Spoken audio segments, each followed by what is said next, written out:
оқушылар, көңіл-күйлеріңіз қалай? Жақсы. Бізде бүгін Бейімбет Майлиннің «Шұғаның белгісі» повесінің келесі сағаты өтпекшіміз. Әуелі сабаққа түспес бұрын сіздерге мынандай бір сұрақтар қойылып берілді, оқушылар. Үйден «Шұғаның белгісі» повесін бәріміз оқыдық, иә? Олай болатын болса, сіздердің алдарыңызда мына жерде тұрақты сөз тіркестер тұр.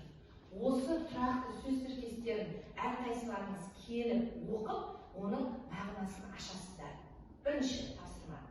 Екінші тапсырма, сол мағынасы біз оқып келген повеспен байланысқандай. Соны табасыздар. Түсінікті ме? Міне сонда сіздерді мен бағалаймын. Тұрақты сөз тіркестерінің мағынасын ашты және ол мағынаны шығармамен байланыстырды деген. Ал кезекпен-кезек келіп, бір-бірден тұрақты сөз тіркестерін алып, мағынасын аша қояды.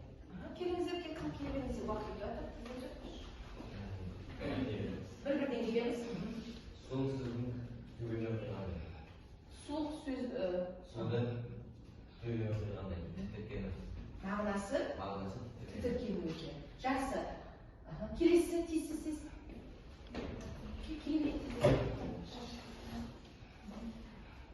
Жүрегім тасуымен шықты. Қорқу үрейлену деген мағынаны білдіреді екен. Жақсы. Дұрыс айтады ма оқушылар? Келесі.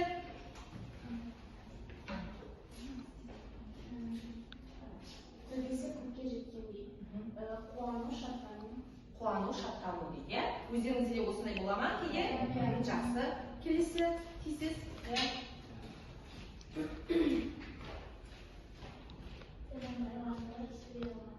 Тілін байланды, сөйлей алмай қалды, иә? Қай кезде адам сөйлей алмай қалады? Қорыққан кезде немесе кейде ойланған кезде де адамда аузынан не түспей қалады? Сөз түспей қалады екен. Жақсы.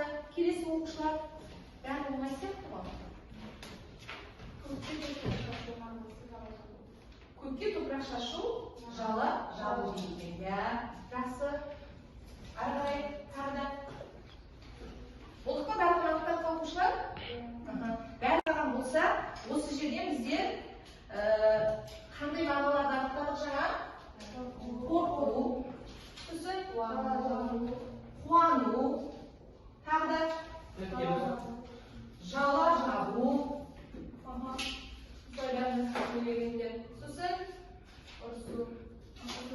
тіркену болды бізде.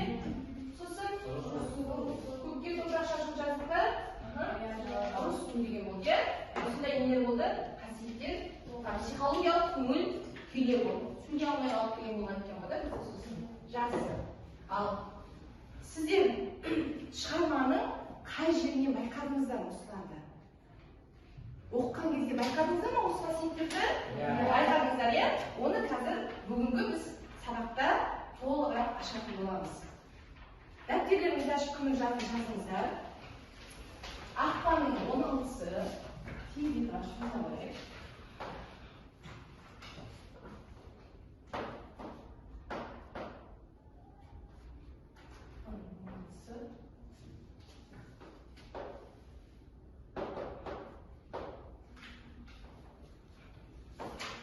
Шұғаның белгісі кейіпкерлер бейнесінің ішінде. Тақырып кейіпкерлер бейнесі.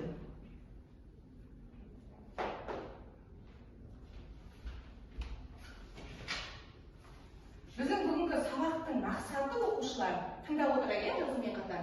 Әдеби шығармадағы психологизмді анықтау.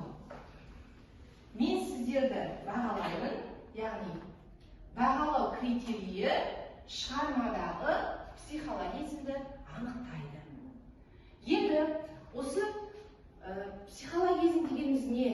Қалай анықтаймыз біз? Ол үшін сөз кезегін мектептің психологы Марал Берікқызына беремін.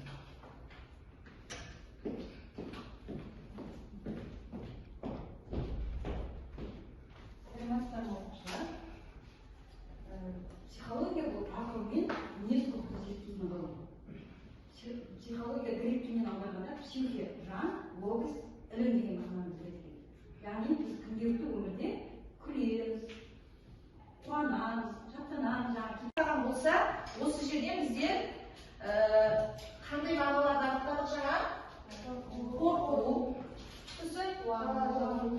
қуану, тағы да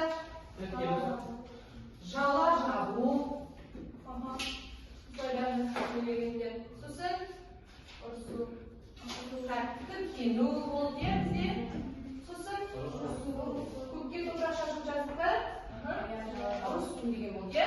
Осындай нелер болды, қасиеттер, психологиялық көңіл күйлер болды. Сөйлей алмай қалып деген болған екен ғой да, сосын жазды. Ал сіздер шығарманың қай жерінен байқадыңыздар осыларды? Оқыған кезде байқадыңыздар ма осы қасиеттерді? Байқадыңыздар иә? Оны қазір бүгінгі біз сабақта толығырақ ашатын боламыз. Дәптерлеріңізді ашып күннің жазыңыздар. Ақпанның 16-сы тезірек ашып жазайық.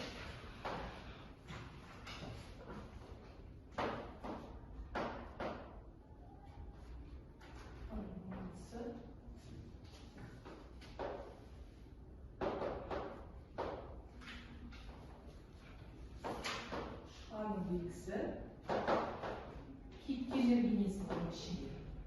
Тақырып кейіпкерлер бейнесі.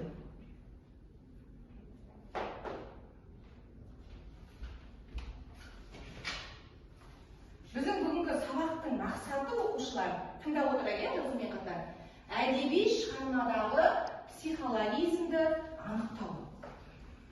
Мен сіздерді бағалаймын, яғни бағалау критерийі шығармадағы психологизмді анықтайды. Енді осы психологизм дегеніміз не? Қалай анықтаймыз біз? Ол үшін сөз кезегі мектептің психологы Марал Берікқызына беремін.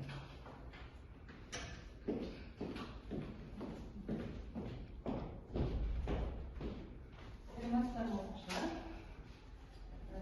Психология бұл ақыл мен мінез құлықты зерттейтін ғылым. Психология грек тілінен аударғанда психе жан, логос ілім деген мағынаны білдіреді. Яғни біз күнделікті өмірде күлеміз, қуанамыз, шаттанамыз, жаңағы кейіпкерлерді сіздер психологиялық көңіл-күйін айтып жатырсыздар ғой. Соның барлығы біз күнделікті өмірде біз өзіміз басында өткізіп жатырмыз. Солай ма? Жаңа сіздердің айтып жатқандарыңыздың бәрі көңіл-күйлерді қуану, қорқу, ойлану, бұл адамдар мен жануарлардың эмоциясына жетіп біздер салыстырмалы түрде көрсетіп тұрмыз. Қараңыздар, қуанған кезде адам қандай болады? Ойланған кезде, қорыққан кезде біздер, ал адамдар мен жануарлардың айырмашылығы біздер қуанған кезде өзімізді сөйлеу арқылы, қатты сөйлеп, ойымызды еркін айту арқылы біз білдіре аламыз. Солай ма эмоциямызды? Ал жануарлар, олар не істемейді? Олар ешқандай әрекет білдірмейді, тек эмоциясымен арқылы көрсете алады. Адамда екі денсаулық бар екен. Физикалық денсаулық және психикалық денсаулығымыз. Ал физикалық денсаулық дегеніміз не? Біздің тәніміз. Қараңыздар, біз егер көзіміз ауырса, тісіміз ауырса қайда барамыз? Дәрігерге барамыз. Ал психикалық денсаулық дегеніміз ол біздің жанымыз. Жан дүниеміз деп деген ғой. Сондықтан психикалық денсаулыққа өте көп мән беруіміз керек. Денсаулық деген көңіл күйіміз болмаса, мазасыздық, күйзеліс болатын болса, біз өзіміздің денсаулық. Сондықтан психологтарға жүгінуден қашпауымыз керек екен. Сіздер бүгінгі шығармада өте жақсы керемет психологиялық көңіл күйді қозғап жатыр екенсіздер. Рахмет сіздерге. Яғни біз бүгін психология адамның ішкі жан күйзелісі екендігін естедік, білдіңіздер жаңа Марал Берікқызының айтуынан. Енді психологиялық көңіл күй ол қай кезде байқалады? Сіздер шығармадан да үйде оқып келдіңіздер, қай кезде байқалады? Иә, адамдар бір-бірімен неге түскен кезде? Диалогқа түскен кезде, әрекетке түскен кезде ол кісінің ішкі жан күйзелісі естейді, байқалады екен. Иә.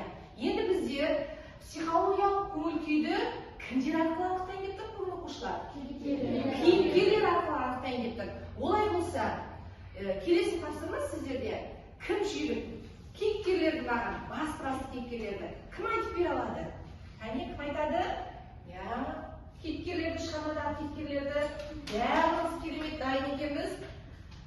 Ернардан сұрап көрсекші, шығармадағы кейіпкерлерді. Тезірек айта қояйық. Шығармадағы кейіпкерлер Есенбек, Шұға, Абдрахман, Қасымжан.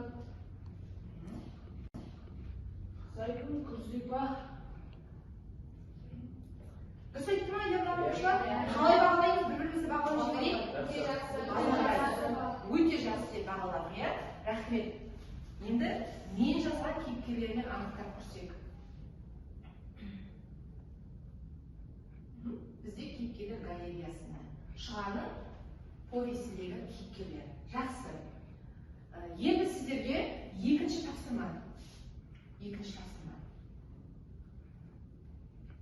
Кейіпкерлердің ойынан жаңа психологиялық көңіл күйді анықтайсыздар. Психологиялық көңіл күй өздерінің алдарыңызда қайғыру, реніш, қулық, қорқыныш, қуану, шаттану, мұңдану, күйзелу, осылардың барлығы қазір біздер жасайтын жұмыс барысында істейді, кездеседі.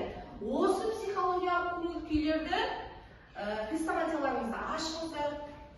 Повестің ішінен ең басты кейіпкер бізде кім еді? Басты кейіпкер Әбдірахман, Шығар, Зайкүл, Қасымжан.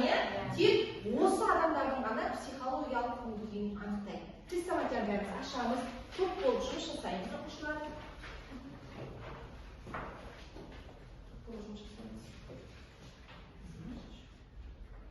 Сізге азғантай ғана уақыт беремін.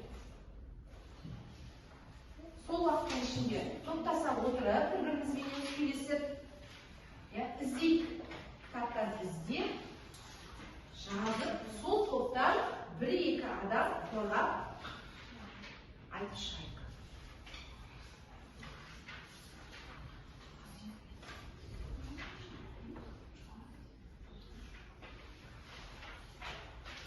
Жақсы оқушылар, егер де шығармадан үзінділер тапқан болсаңыздар, қай топ бірінші?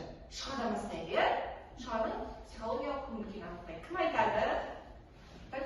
Ал Мадина? Нені байқадың? Қандай көңіл күйін байқадың Шығардың? Бұл жердегі Шығаның көңіл күйі қуану. Қандай? Неге сүйендің мәтіннің үзіндіні оқи ғой? Артыма жалт қарасам, екі жігіт түсіп аттарын байлаушылар екен.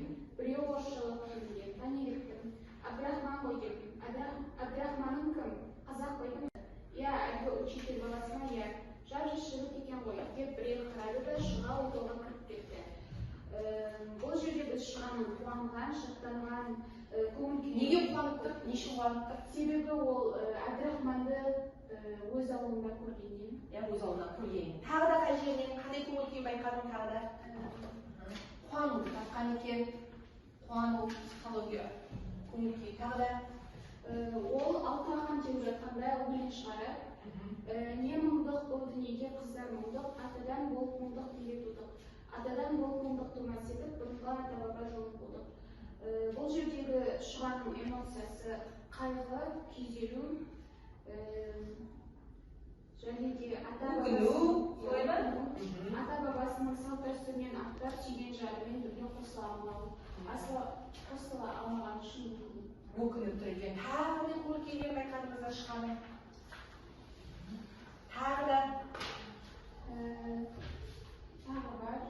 Ол өзінің хатында сағындым депті. Үйдің ішінің бәрі де қас көрінеді. Басын қапты ғой, құтылудың амалы не депті. Бұл жерде өкіну мұңайым. Неге мұңайып, неге өкініп тұр ол? Шыға? Кім айтады? Неге мұңайып тұр?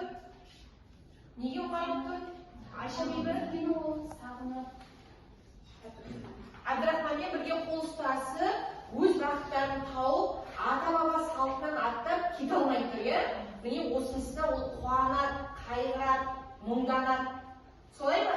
Оның шаттанып қуанған кездері бар ма? Қай жерінде ол? Қай кезде қуанып, шаттанып ол кәдімгі жүзі нұрланып жүрді ғой бір кезде? Қай жерде ол? Қай жерде еді? Кім айтады? Қай жерде тағы да? Қаталысып тұрғаннан кейін,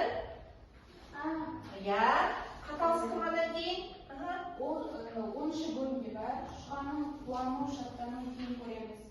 Екеуі бірін-бірін көрмесе тұра алмайды, осындай көңіл күйде болады екен. Ал Шығар тобы өздеріне берілген тапсырманы қалай айтып шықты, бағалап жіберейік. Онымыздан біріміз тұрып, Азамат? шығартуға берген тапсырмаға толықтай нақты жауап берді. Нақты жауап берді. Жақсы деп Жақсы жауап. өте жақсы деп бағалаймыз, иә? Керемет. Келесі, Әбдірахман тобы, сіздер Әбдірахманды орталарыңыздан бүгініңіз айта қойсаңыздар. Жақсы, Баулет. Айтын ішінен болған көрінген Әбдірахман ойыннан көңілсіздеу болып қайтты. Шұғамен сөйлескен сөзін жай кейін айтып болмайды. Осы менің кедейгім-ау, бай баласы болсам Шұға сөзсіз қабыл етер еді дейді. Әзілдесіп тұрып Әбдірахман көңіл бөлісі Шұға түсінбеген салыныпты. Салған жерден бола қоймайды деген мұны білет етейік қой. Бұл жерден нені байқаймыз, кішкене? Бұл жерден Әбдірахманның көңілсіз ренжулі екенін байқаймыз. Әбдірахманның Шұғаға жазған хатынан жас өмірге жарашықты тұрғандай, қызғылықты келешекте күнғандай, бір көргенде сиқырланып ақыл-ой, балық сөзінен қалды ынтан бір қандай дегенде Әбдірахманның көңілінде сезімі бар, жақсы көру дегенді байқаймыз. Сүйсіну, жақсы көру, ғашық болу. Әбдірахман қайда кеткенде іздеушісін қойдың қотанының жел жағында шалғынға бауырын төсеп көгалдың ортасында жатыр. Бұл жерде көңіл күй қандай? Көңілінде уайым бар екенін. Уайым бар. Уайым не бар? Қатты күтіп жатыр ғой ол енді. Құшағының үстіне жатқан. бар. Алаңдайды, иә? Алаңдау бар, уайымдау бар. Сергелдеңге түсіп жүр. Тағы да? Қымбаттылы мырза Әбдірахманға сәлем. Соңында айтарымыз, хатымызды алдық, қазір кәдімгі жауап бере алмаймыз, айыпқа бермеңіз, жазушы Шұға. Бұл жерде Әбдірахманның көңіл күйі өте түсіңкі, иә? Түсіңкі. Үнемі шығарманың басынан аяғына дейін немен? Мұңаюмен өткеніне. Жақсы. Қалай бағалаймыз? Әбдірахман тобын? Өз ойын, ол ешкім жайды. Әшебебі қалай бағалаймыз? Жақсы деп бағалаймыз. Енді тағы да бізде бір осы Шұға мен Әбдірахманның екеуінің бақытты болып кетуіне себепкер болып жүрген бір кейіпкер бар еді ғой? Кім кейіпкер ол? Шұғаның жеңешесі. Жеңешесінің аты да? Зәйкүл деген. Ал Зәйкүл туралы Әсен? Шұғаның жеңешесі кішкене қорқақтау болған. Зәйкүл шіркін қорқақтау еді, жылдан қарады да, ойбай тентек жанам жүр, ауылдың адамдары жүгіріп келеді деп шелегін жерден көтеріп алды. Осы үзіндіден оның не екендігі? Қорқыныш, үрей ойы билеп жүретіндігін байқайсың. Неге қорқыныш пен үрей бар оның ойында? Ол себебі Шұға үшін алаңдау болды, халықтың сөзі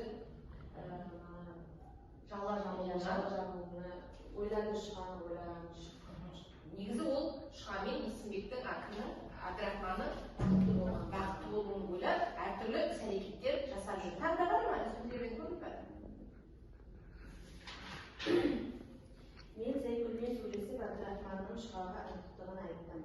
Қайдан білейін, оқыған жігіт қой, оқығандығына қызықпаса бұрын оның әкесіне жігіттерге де барған жоқ еді. Мен қолына келген аямаймын деп күлді Шұғаның жеңгесі Зәйкүл. Бұл жерде Зәйкүлдің көңілі Шұға үшін алаңдау екенін байқалады. Иә, ол шығармада сонда байқағанымыздай үнемі үрей, қорқу, алаңдаумен жүреді екен. Жақсы оқушылар. Сіздерге берілген тапсырма кейіпкерлердің психологиялық көңіл күйін анықтау керек болатын. Міне осы жердегі психологиялық көңіл күйді сіздер шығарманың кейіпкерлерінің бойынан ести алыңыздар, таба алыңыздар. Енді оқушылар, мен сіздерді шығармадан кейіпкерлердің іс-әрекетін тапқандарың үшін 1 балмен, кейіпкерлердің көңіл күйін анықтаған үшін. Жақсы оқушылар, бүгінгі сабаққа кері байланыс жасап жіберейік. Бүгін мен не білдім? Яғни Адамдар мен жануарлардың психологиялық эмоциялық айырмашылығын білдік. Әртүрлі болатындығын білдіңіздер. Солай ма барлықтарыңыздар? Жақсы. Келесі, мен не үйрендім? Дина? Бұл шығармада біз кейіпкерлердің эмоциясын, көңіл күйін анықтауды үйрендік. Қолымыздан келді. Не арқылы анықтайсыздар? Іс-әрекеті арқылы. іс-әрекет арқылы көңіл күйлерін анықтауды үйретуіңіздер жақсы. Ал сабақ барысында тапсырма орындағанда қиындық тудырды ма? Жоқ. Ешқандай қиындық тудырған жоқ, иә? Қолыңнан не келді? Берген тапсырманы тиянақты орындау. Тиянақты орындау, тағы да уақытты үнемді пайдалану келді. Рахмет оқушылар. Бүгінгі сабағымыз олай болса аяқталды.